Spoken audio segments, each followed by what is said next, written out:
In today's video, I'm going to teach you how to connect Alpaca in Tradingview. Let's get started right from the beginning so you can follow along smoothly. First, open your browser and go to the Tradingview website. You can type the address directly into your browser's address bar. If you already have a Tradingview account, make sure you're logged in. If not, it's a good idea to create a free account first so you can save your layouts and access the full trading panel. Once you're on the TradingView homepage, look for the option to open a chart called Supercharts. This is TradingView's advanced charting interface, where you'll do most of your technical analysis and, in this case, connect your broker.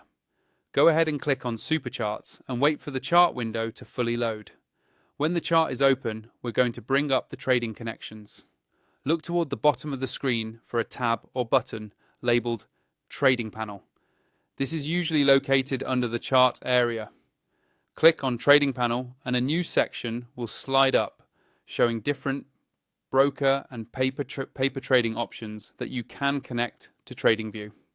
By default, you might only see a few featured brokers. To access the full list, click on the option that says Show All Brokers. This will expand the panel and display every broker that TradingView currently supports.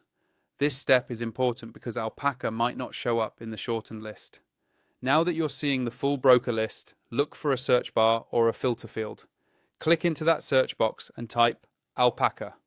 As you type, TradingView will narrow down the list and you should see Alpaca appear as one of the options. Once Alpaca shows up in the results, click on it. TradingView will now prompt you to connect your Alpaca account. At this point, you'll typically be redirected to a secure login window or asked to authorize TradingView to access your Alpaca account. Follow the on-screen instructions, log in with your Alpaca credentials, and confirm any permissions requested. After you complete the authorization, TradingView should confirm that the connection is successful. You'll see Alpaca listed as your active broker in the trading panel, and you'll be able to place trades directly from your TradingView charts using your Alpaca account. And that's it. You've now connected Alpaca in TradingView and you're ready to trade directly from your charts.